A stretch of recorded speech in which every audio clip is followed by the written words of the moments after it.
welcome back to the channel. Not what we usually do, but I'm just going to make a little short video where I'm going to try to reset the oil service indicator, that shitter, on a Yamaha NMAX. So what do we need to do? Well, we've got this button here.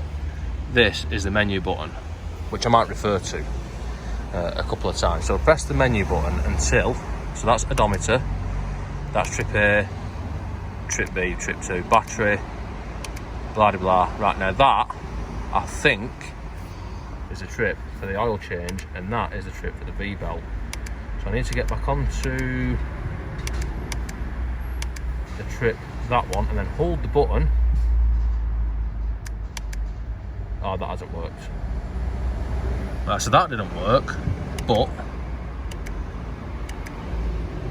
I believe you have to hold it and then hold it again. Yes!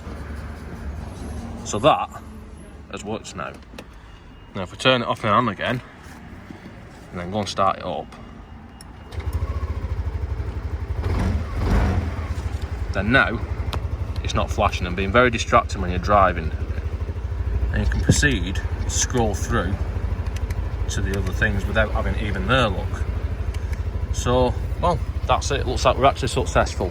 So that is how to reset the oil change light on an NMAX. Doing it for the belt is actually exactly the same. You scroll through it until you get onto the belt one and then do the same process. But we haven't changed the belt, we've only changed the oil, so we're not going to reset that one. Right, that's it for this one anyway. Don't forget to check out my other videos. None of them are useful like this. See you next time. Try again. So back round onto that trip. I'm not sure how this actually works.